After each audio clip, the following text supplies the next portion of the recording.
Can you hear me now? Okay, good.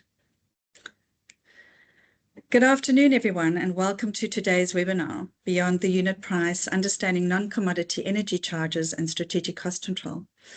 I'm Nadine McLennan, Head of Brand and Strategic Partnerships here at BCR Associates, and I'll be your host today.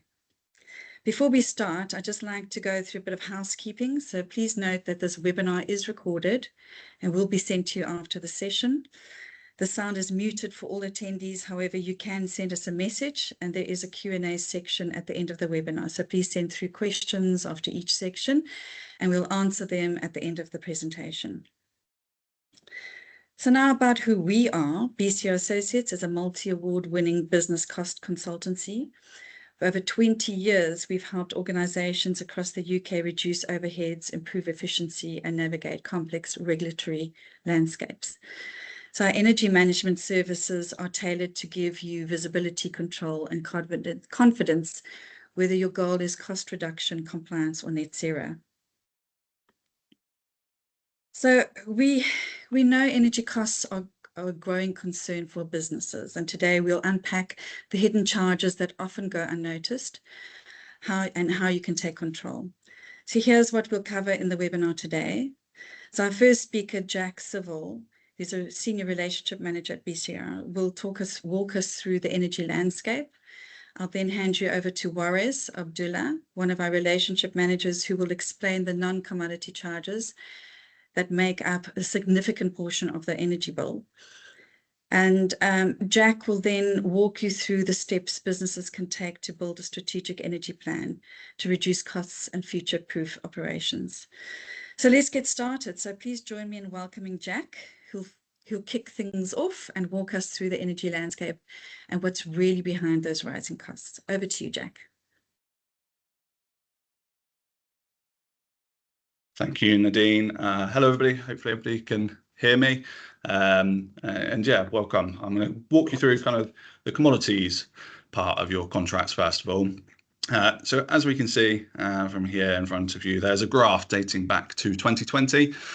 I'm going to kind of start previous to that really, because that's the last time we lived in a traditional market. And for us as relationship managers and senior relationship managers, it made our lives a little bit easier because it was a traditional market. We knew at different points of the year when the market was going to be in a good place, when potentially there was going to be a slight kind of peak in the market. So we could advise our clients accordingly. Good example of that would be kind of the October round of pricing. Every October, people started turning on their heating around the UK, so the demand went up. Reports of how it's going to be the coldest winter on record starts to occur in the media. Suddenly, risk premiums go up from suppliers. The government starts building their reserves, and there's a bit of a peak in the market. Actually, when you come out in January, there's the markets, or the winter's not been as bad as they thought it was going to be. And actually now there's lots of reserves and the market's in a fairly good place. So traditional markets, like I said, made it a little bit easier for us as relationship managers. However, we don't live in a traditional market anymore. Dating back to 2020, we obviously had COVID. COVID meant that there was a lot less of a demand on the market. So obviously the price reflected that and the price went really, really low. So committing to a long-term contract at that point was a great idea. However, we came out of lockdown in 2021. You have big countries such as China, America coming out of lockdown, and actually the demand on the market started to increase in a massive way. As you can see there, 2021 in kind of June, July time, we got to the point where unit rates were about £1 per unit and more. So really, really tough time for businesses to kind of try and establish what was the best thing to do for them. We then kind of move forward to other things that may happen in the market. So obviously coming out of COVID, we then have conflicts around the world start happening. So in February 2022, the Russia and Ukraine situation escalated.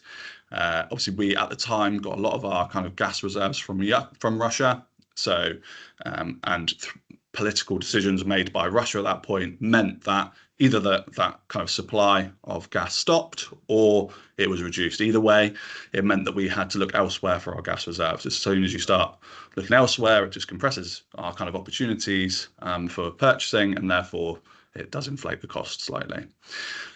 Then we kind of move on to the Middle East. Obviously, in October 2023, that really, really escalated. Oil has a massive impact on the gas and energy market as a whole. Therefore, as soon as a commodity becomes difficult to get out of a region, the price increases. Therefore, the price that gets relayed onto suppliers increases, and therefore the cost that they're passing onto us as end users increases. So those conflicts are a real issue, but also kind of just political situations around the world. So if we look at November 2024, it was announced that Donald Trump was going to be coming back into another term for presidency in the US, along kind of with the timing of that timed with the winter round of pricing. Again, we saw a little bit of a spike in the market at that point. But what it does go to show is that all kind of political decisions or any kind of conflicts around the globe are massively impacting our market in terms of the commodities, and therefore the unit rate costs that are seen when you get your offers for contracts.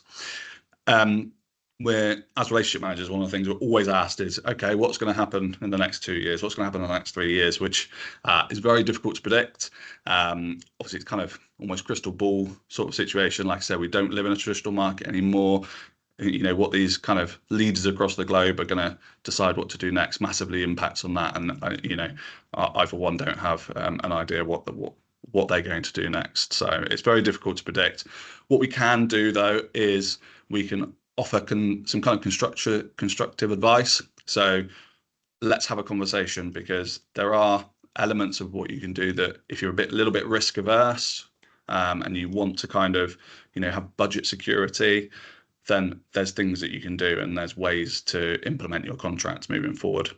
If you're a little bit more happy to play a little bit of a risk in the market, then again, that's absolutely fine. And also there's ways to kind of put that in place for your contracts. But that's, you know, I wouldn't want to give blanket advice on that on here. That's very much a bespoke kind of decision based on your business and how you would like that business to work. So yeah, happy to have those conversations, but like I said, it'll be on a bespoke basis to your particular business. But that's it for me from the energy landscape and the commodities part. So now I've covered the energy landscape, I'm going to hand you back to Nadine, who will introduce the next speaker. Thank you, Jack. And now that we know what is behind the rising energy costs, I'll hand you over to our next speaker, who will take us beneath the surface to explore the world of non-commodity costs and those hidden charges and structural elements that can significantly impact your energy bill. So over to you, Warris.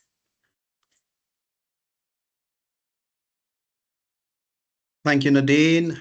Good afternoon, everyone. Hopefully you can all hear me. And thanks, Jack, for running us through the energy landscape, which predominantly talked about the commodity side of the cost, which is your unit rate, which is what you pay for your consumption of electricity or gas, collectively known as energy, as we all know. The other side of the cost would be your non-commodity charges, which is the part of the cost that you actually don't pay for your energy consumption, but more like associated costs or secondary costs or third-party costs, whichever way you would like to explain them.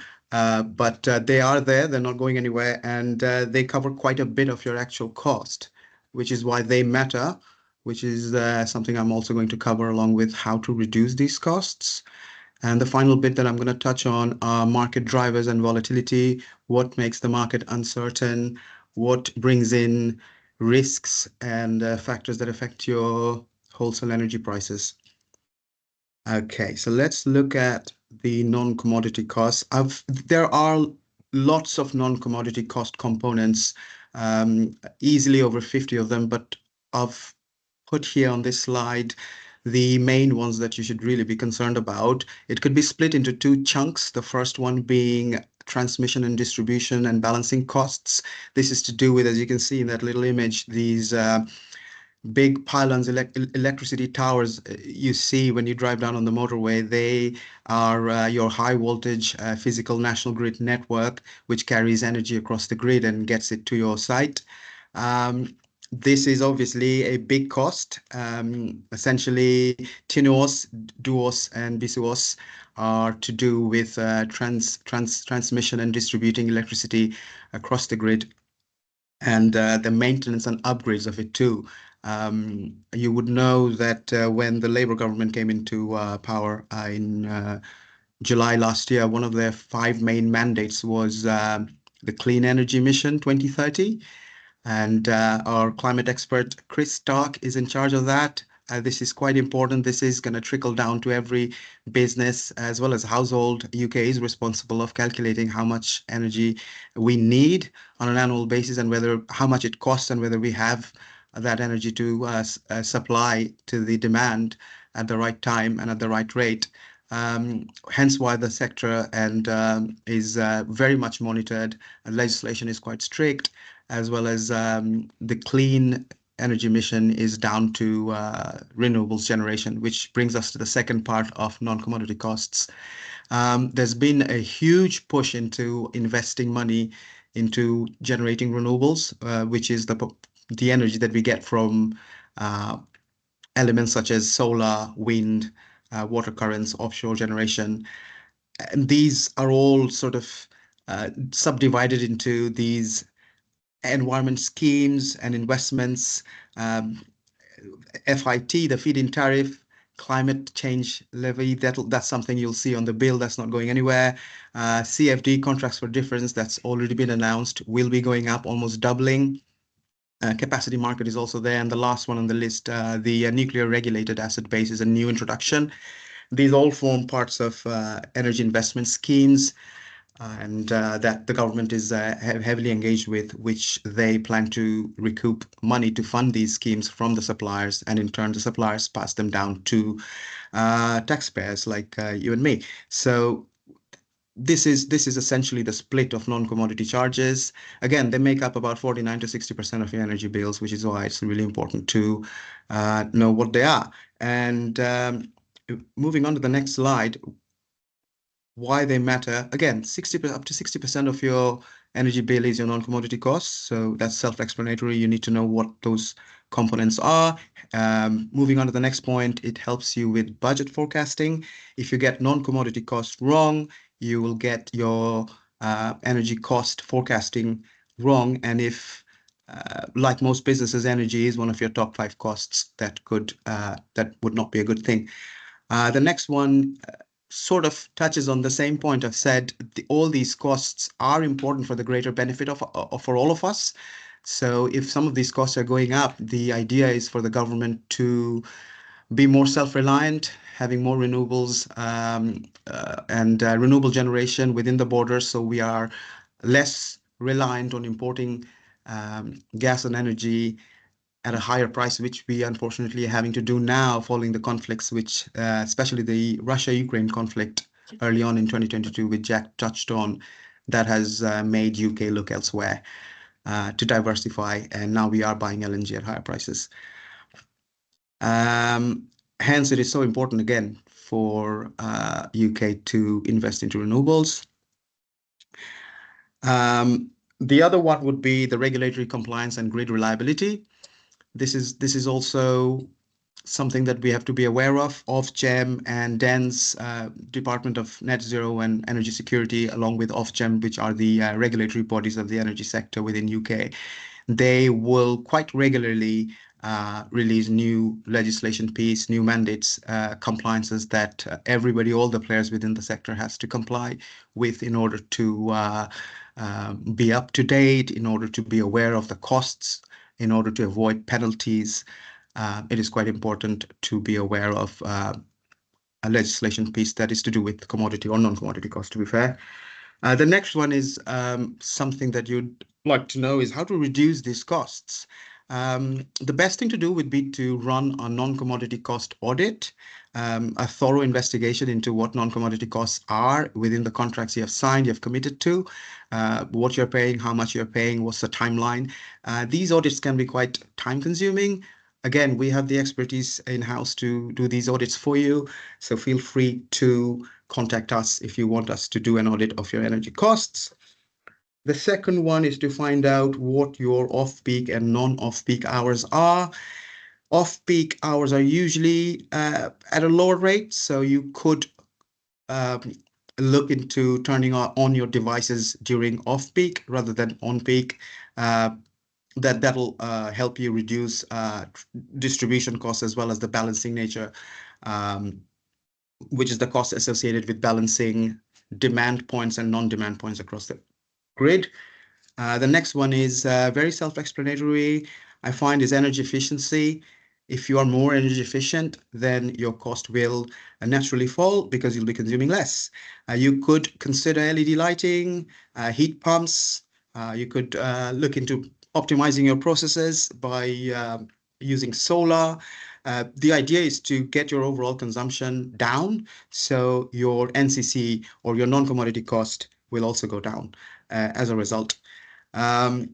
The next one is to use an energy consultancy like ourselves. Again, it is quite complex, the energy market. To navigate through it, to be able to secure deals that's best for your supplies and for your business is something that's time consuming, and it's something that really needs expert attention.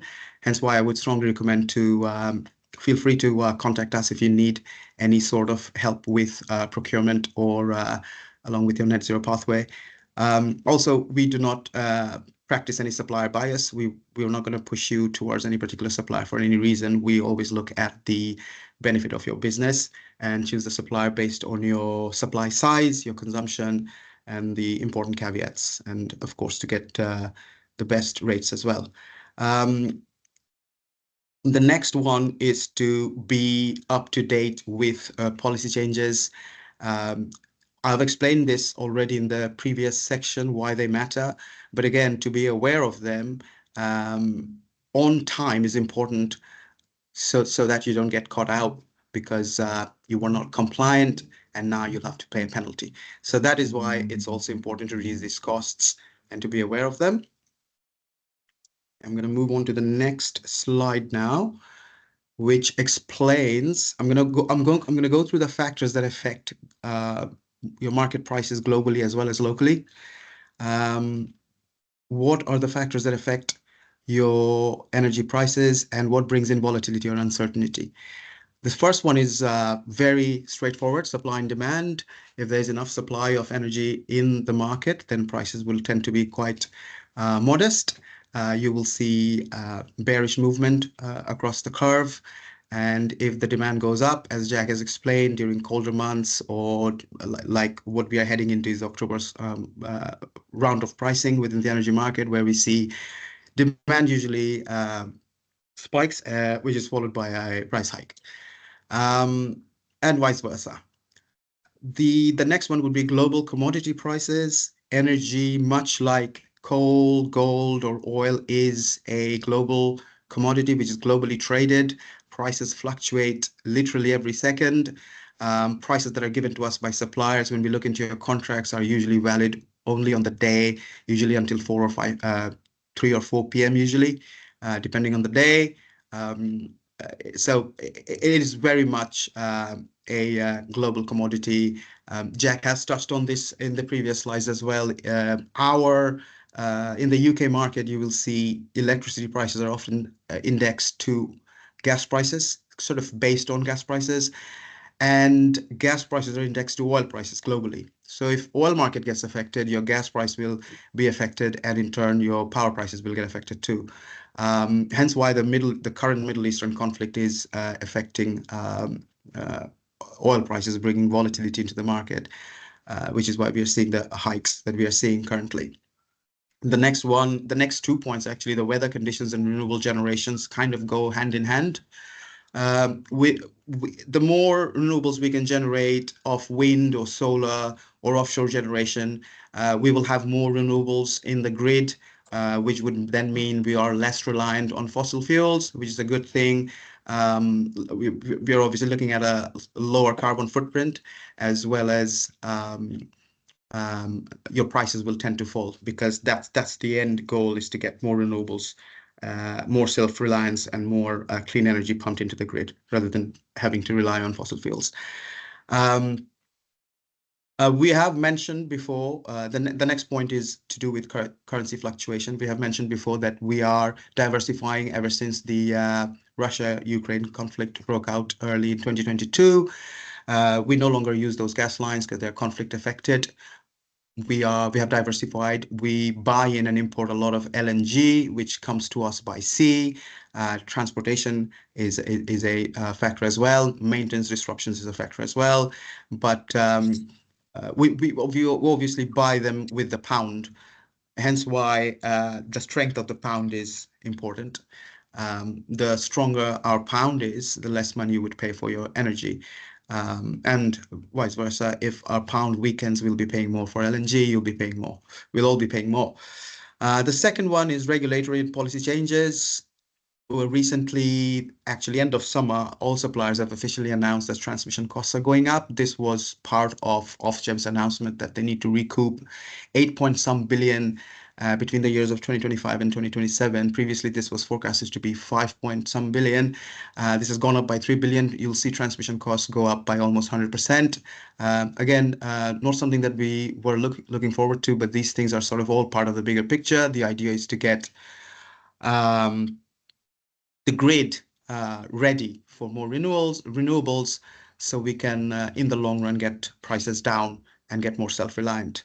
In the interim, we are seeing transmission going up and CFD going up as well. The next one is hedging and forward contracts. One thing to understand is energy is not abundant, it is scarce, and it is regulated and hedged or rationed. So when you buy a 150,000 kilowatts 12 months contract from a supplier, that particular supplier has allocated that amount of energy for you and for your site and for your meter. Which means that if you underconsume or overconsume, or you decide to end the contract mid-contract, all of those things will make the supplier recoup the cost one way or the other. They'll either have to sell the rest of the contract back into the market at a lower rate, which obviously they wouldn't want to do. They would want to recoup that money from you. Either they'll ask you to buy the rest of the contract, or they'll put you on deemed rates, which is usually about 2 to 3 times more than the market rate anyways. Hence why when you buy a contract, it is important to know that you have actually bought an energy that's been allocated for you already in real time. The last one of the market drivers is geopolitics. This is to do with geopolitical tension, political situations. In the first bit of this webinar, where we cover the energy landscape, Jack has touched on the major hikes and dips. Recently, as you all know, it's all over the news, the Middle Eastern conflict, the Russia-UK conflict. All these conflicts bring in a lot of uncertainties and volatility into the market. Suppliers will be questioning whether they'll be able to supply the energy that's in demand. And all these uncertainties, all it does really, the one natural response or mechanism that the market responds to any sort of volatility is to protect and to cushion the supply by hiking prices.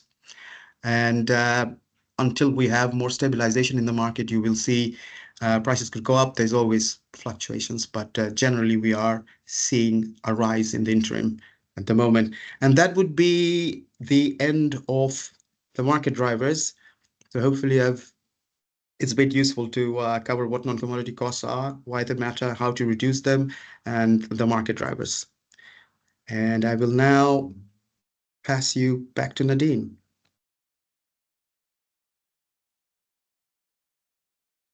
There we go. Thank you, Waris, for breaking down the complexities of non-commodity costs. It's eye-opening to see just how much of our energy spend is shaped by factors beyond the wholesale market. Your insights have certainly helped demystify that hidden layer of charges. So now that we've explored the costs and explored the cost landscape, it's time to shift our focus to strategy, because understanding your energy spend is one thing, but planning is another. So over to you, Jack. Thank you. Thank you, Nadine, and yeah, thanks for coming back to me. Again, hopefully you can all hear me. But yeah, so let's start with kind of next steps, I suppose. So kind of, whereas myself have covered off, hopefully in enough detail for kind of your understanding for the contract costs from the commodity point of view and the contract costs from the non-commodity point of view. So kind of what next? What does that all mean? What can we do in terms of strategizing moving forward? One thing to kind of, really consider and think about, apply a proactive energy strategy over a reactive energy strategy. So it goes without saying, the more prepared you are for any kind of eventuality, if you have something kind of ready to go in terms of an energy plan, it might be, a carbon reduction plan, a net zero pathway, however you kind of want to package it, have these ready to go. I'm going to kind of touch on not just from a contract point of view and a procurement of contract point of view in terms of an energy strategy, but actually it does mean we're going to look at kind of going a little bit further and what things you can do to reduce consumption on site, etc. But one of the first things to consider as part of your procurement of your energy contract is the supplier themselves. Obviously, Juarez has talked there about non-commodity costs. These are packaged up, and as Juarez said, they're kind of put within your standing charges. Some suppliers will commit within their terms and conditions that if they get those, because sometimes the non-commodity costs can be a little bit of a prediction, especially kind of 2 or 3 years down the line. If they get those predictions wrong, some suppliers will write into their terms and conditions that actually they will, the non-commodities and the commodities part will be protected throughout the term of the contract, so there'll be no reconciliation. The thing to be aware of with that is all suppliers will call that fully fixed.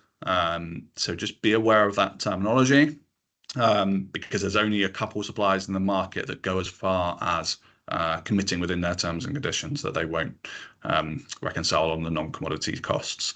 Like I say, although some suppliers will call it fully fixed, because it's not written in their terms and conditions, they do then have every right, if they do get the predictions wrong or the government suddenly puts one of those non-commodity costs a lot higher than they kind of thought they may 3 years down the line, then they have a right to open up the contract and pass those costs on to you as the end user. So just be aware of those, that terminology, and just kind of delve a little bit deeper, I suppose, would be my advice, to see exactly what is in those terms and conditions.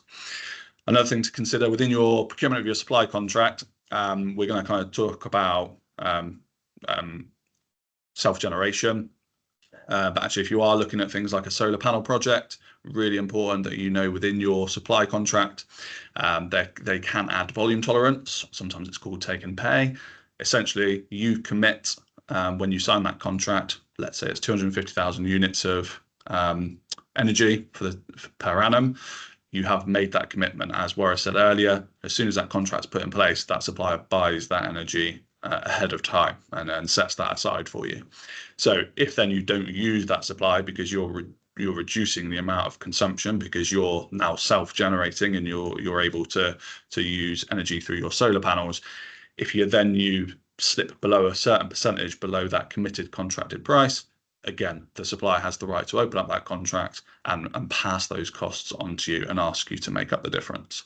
So really important that you understand your supply contract when you're considering things like self-generation.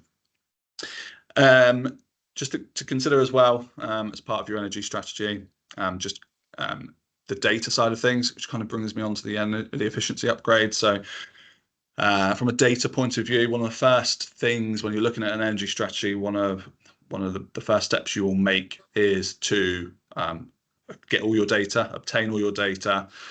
It's one thing having sight of your data, and there's platforms you can use to put all that data into, so you have better visibility of it. We did a webinar at Powering Profitability back in July, which gave you a bit of an overview of our visible energy platform.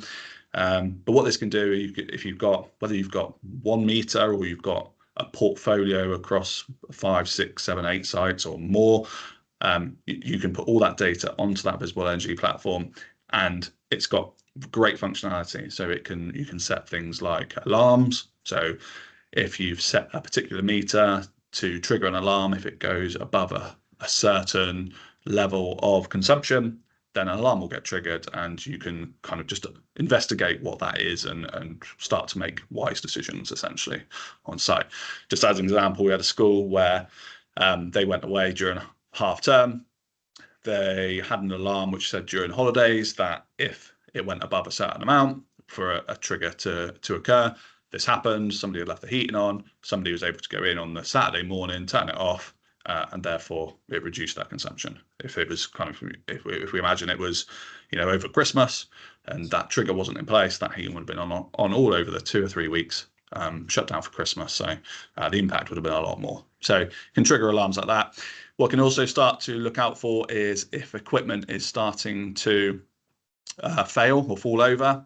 So if it's not at its working to its optimum level, which you've stated, again, you can set kind of a trigger point where it says if its optimum level goes below a certain amount, it triggers an alarm.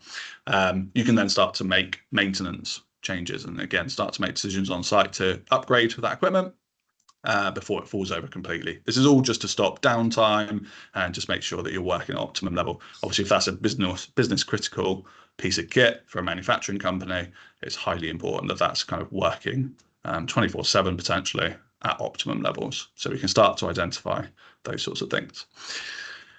The other thing would be your compliance. So again, just be aware of policies that are incoming. Some people listening today may be of a certain size where they will fit into having to report for ESOS and SECA, so Energy Savings Opportunity Scheme, Streamlined Energy and Carbon Reporting. So as part of that, you'll probably know there's an energy audit that will occur, which will then start to help you establish things that you can do on site to lower consumption through self-generation, etc. But those are some of the things to kind of just be aware of from a compliance point of view. For those other people listening today, we have a bit of an off-gem situation with the government at the moment where they're starting to upgrade all non-half-hourly meters. So if you have those smaller meters where they're legacy meters, perhaps they need to be upgraded because the government is planning on upgrading all those non-half-hourly meters across the UK to read half-hourly. It's also government can kind of have a better understanding of data and to also establish any kind of carbon reduction that needs to happen and just help them towards their net zero goals themselves.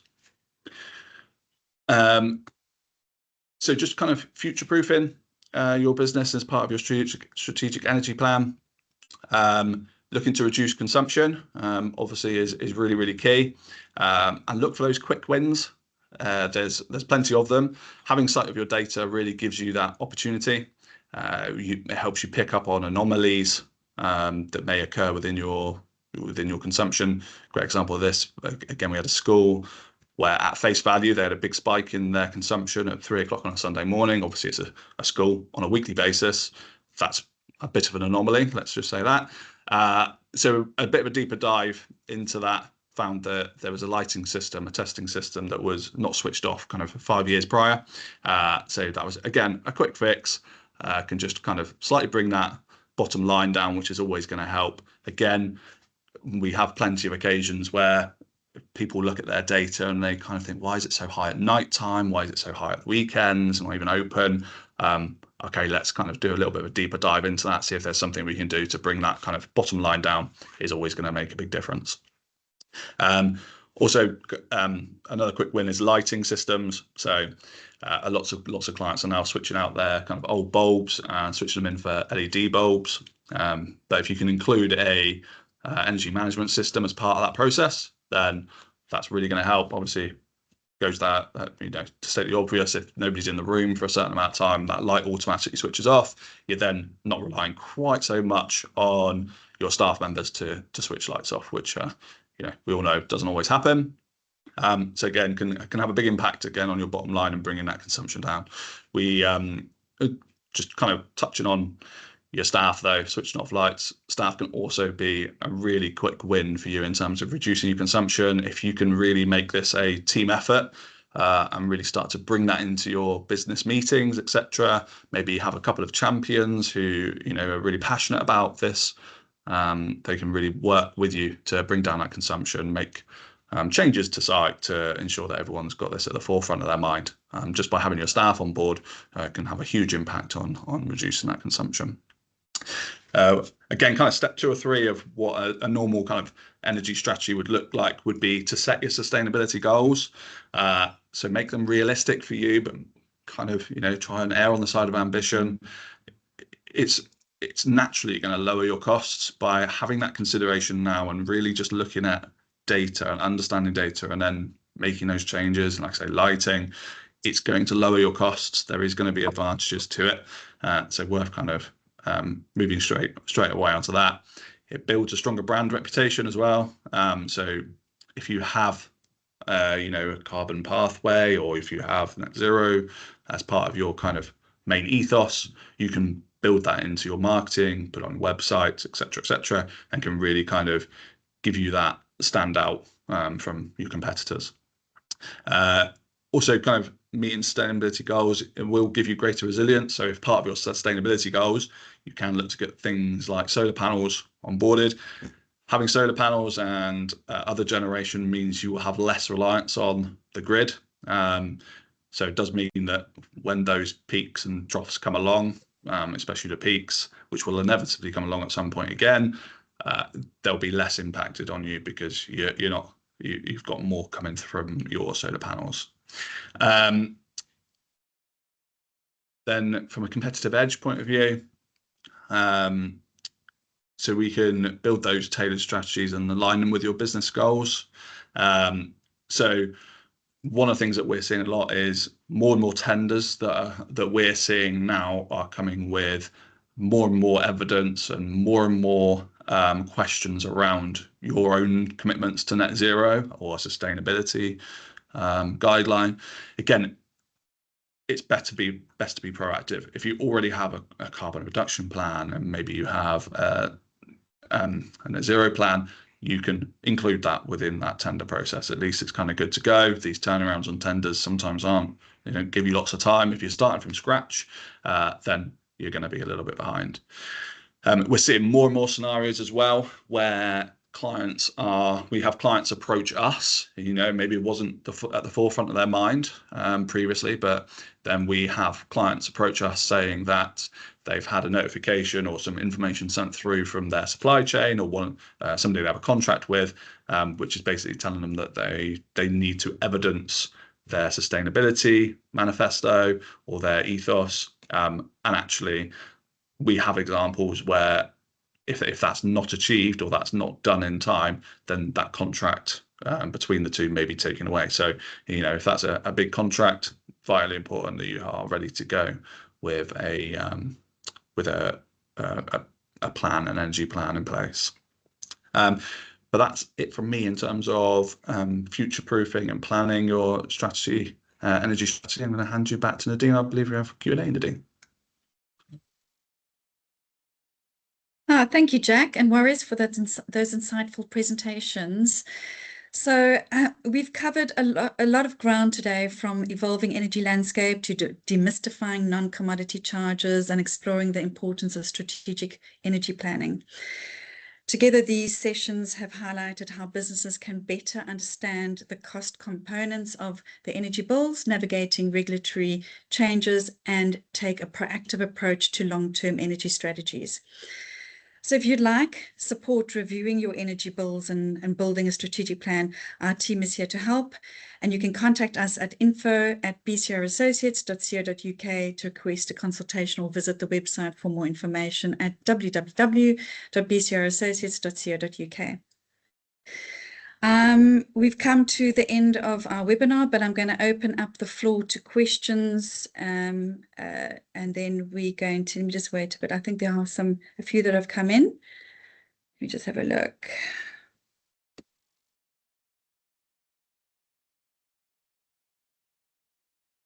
Okay, I've got my first question, which is, let me read it out quickly. It says, how do you know your non-commodity charges, and what are the risks if we get it wrong?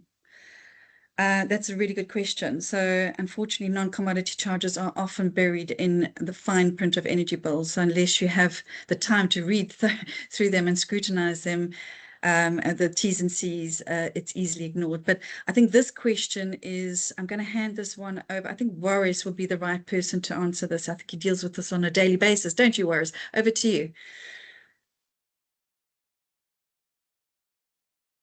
Hi, Nadine. Thank you. Thank you for that. Yeah, it is a great question. And as Nadine said, they're often hiding and buried in the fine print of terms and conditions in your contract. And unless you sit down and scrutinize them and deconstruct your contract, you wouldn't know what they are. If you get them, so it is important to literally read through your contract and scrutinize them. And even before you get your contract, to find out if you're getting what you need and what's right for your site and what you right for your supply. So I guess an investigation into the market and investigation into the suppliers, what kind of supplier products are there available for your supplies. Um, Again, this takes a bit of expertise to really find that out, and quite often you wouldn't have the time um, as a business to do that. If you get NCCs wrong, non-commodity costs wrong, again, which is about 60% of your energy bills, you'll have budget inaccuracies. If you get that wrong, um, it's likely energy cost is one of your top 5 costs. So if you get NCC wrong, you'll get your energy costs wrong. And that could affect your budget forecasting. Also, looking at your site, it might be important to understand what sort of capacity is assigned for your site as opposed to what sort of capacity you really need. So there's something called KVA, which is the capacity unit measure. And if that is, say, your site has got 200 KVA, but at your peak demand, you're only using 100, you got double the KVA that you need. Which would then mean that you're probably paying more in standing charges than you really should. You could really investigate your consumption and your demand patterns.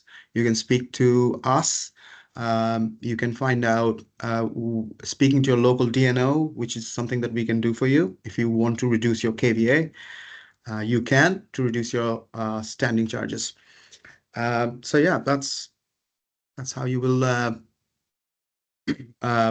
take charge of your non-commodity costs. Hopefully that was helpful.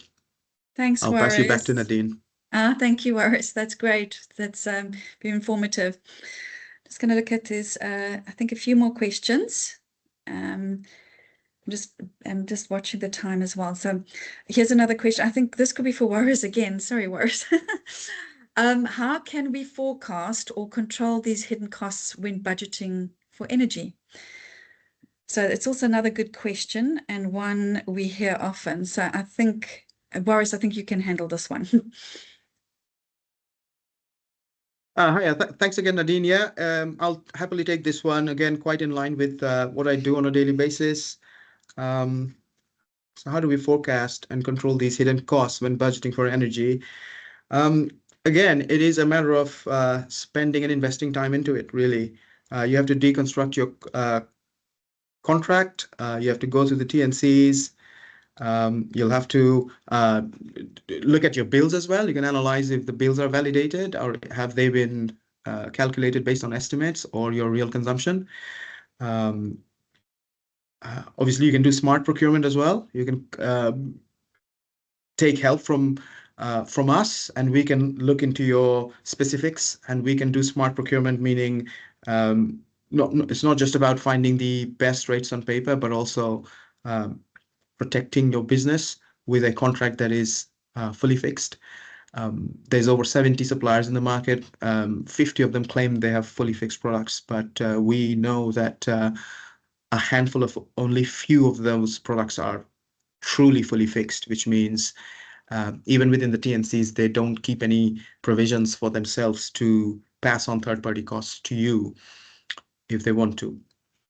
That will be a truly protected contract. So we know who those suppliers are and what those products are. Data visibility is very, very important to know whether you're managing your energy costs right. Data visibility is having to monitor your consumption on a daily basis against 30 minutes, against every 30 minutes interval, or even you can look at your manufacturing plant. If you've got a manufacturing plant, we can do energy consumption monitoring per machine, per device. We have got an in-house visible energy monitoring system where you can put your supplies on. You get your own login. You can log in and you can look at which supplies are consuming what and at what time. So those are all things literally coming down to tracking and monitoring how you will know whether you are managing your costs properly or you are paying more than you should. Hopefully that was helpful. Thank you. I'll pass you back to Nadine. Thanks, Faris. Yeah, I know. While you can't eliminate non-commodity charges, you can manage the impact. So that's basically a good summary of what you can do. So contract structure, bill validation, and smart procurement, as well as data visibility. Thanks, Faris. Okay. And yeah, the summary of that is just basically strategy planning. Okay, I've got another question. I think I'm going to hand this one to Jack, actually. What does a strategic energy plan actually look like, and how do we start building one? I think there's obviously a series of steps that Jack, I think you're going to handle this one. Thank you. Over to you. Yeah, you're right, Nadine. I think you were about to say that there is a series of steps. Yeah, so there's a series of steps, starting from kind of just, I think I mentioned it there, through that in my part of the webinar. Understanding your data first of all would be a step to take. Your data's key. It gives you a baseline, gives you a point of reference, a place to start, and that can be, you can look at, with that data, you can look at your consumption, and also you can start to measure your carbon as well. So really key on a couple of different levels. Again, another step would be setting your goals. Again, make them realistic, but also be ambitious. That'd be another one. Looking at self-generation options at some point, I mentioned it earlier with ESOS. If you're going through that energy savings occupation scheme, opportunity scheme, there is an energy audit that is done as part of that. So naturally, that's a great option, but there's no reason why, you know, any business can't start to look at where they can self-generate and opportunities that they can take advantage of to reduce that consumption, and work towards that energy plan. What I would suggest as well is we would probably start off with a bit of a scoping call, just to understand where you're starting off, what you're looking to achieve from your energy plan. Is there a certain reason you're in this position now and you're wanting to start it? Are you wanting to be, are you wanting to do the right thing by the world that we live in? Are you doing it because one of your big contracts has asked you to offer out all your what your emissions are, etc. There's varying reasons why you might be in this position, but a scoping call and a bit of an opportunity to talk about it would give us a better understanding of what steps to take and how to navigate our way through this process for you. Thank you, Nadine. Thanks, Jack. You know what, we're running out of time. So any other questions that have come through? I think there's quite a few. I'm going to, we'll contact you and email them through to you, and hopefully we'll answer them as you write. Just with regard to the session, obviously I'd just like to thank everybody for attending today. The webinar will be emailed through to you, and like I said, if you have any further queries, please contact us at info@bcrassociates.co.uk, and one of our experts will be in touch. I just say have a lovely day, and we look forward to seeing you at our next webinar. Thank you.